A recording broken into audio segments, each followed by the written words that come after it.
Kami akan mempresentasikan hasil kerja dari kelompok kami, yaitu metode sampling.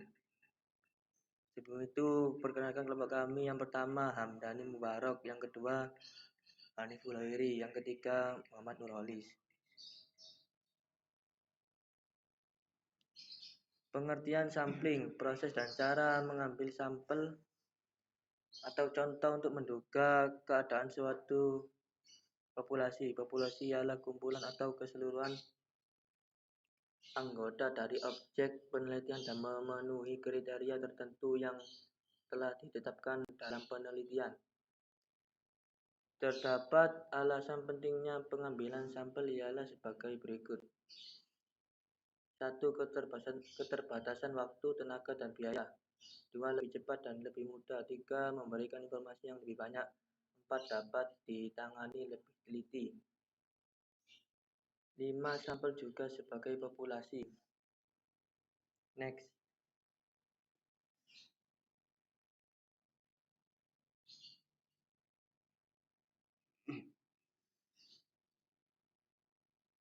Proses pengertian yang kedua, pengertian sampling, yakni proses dan cara mengambil sampel atau contoh untuk menduga keadaan suatu populasi.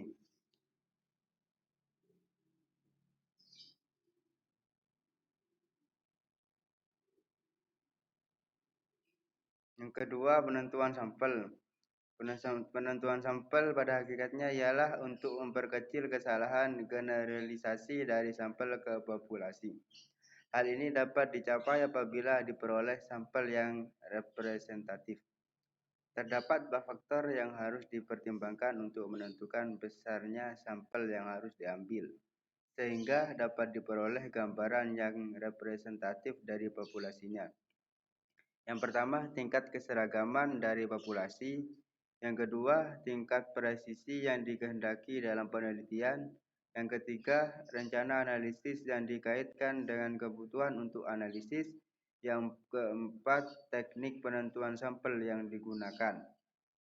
Next. Yang ketiga metode sampling. 1. Probability sampling atau random sampling. Probability sampling adalah metode sampling di mana setiap elemen populasi memiliki peluang dipilih menjadi sampel dan nilai peluang dapat diukur akurat. 2. Stratified random sampling atau sampling acak berlapis. Sampling ini digunakan jika populasinya heterogen dan setelah lebih mendalam ternyata terdiri atas strata atau lapisan yang homogen. 3. Cluster random sampling atau sampling acak berkelompok merupakan cara pengambilan sampel dengan cara gugus. 4. Systematic random sampling atau sampling acak sistematis. Systematic sampler adalah teknik sampling jika peneliti dihadapkan pada ukuran populasi yang banyak dan tidak memiliki alat pengambil dan data secara random. Cara pengambilan sampel sistematis dapat digunakan. 5. Area sampling adalah teknik sampling yang dipakai ketika peneliti dihadapkan pada situasi bahwa populasi penelitiannya terbesar di berbagai wilayah. Next.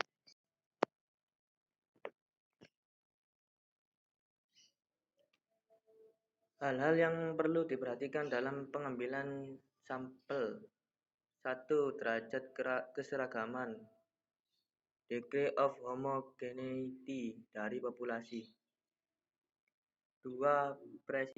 Precision yang dikehendaki dari peneliti. Makin tinggi tingkat presisi yang dikehendaki, makin besar sampel yang harus diambil.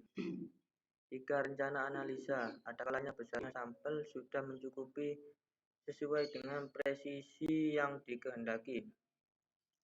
Tetapi kalau dikaitkan dengan kebutuhan analisa, maka jumlah sampel tersebut kurang mencukupi.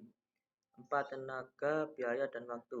Kalau mengingat presisi yang tinggi, maka jumlah sampel harus besar, tetapi terbatasnya dana dan tenaga dan waktu,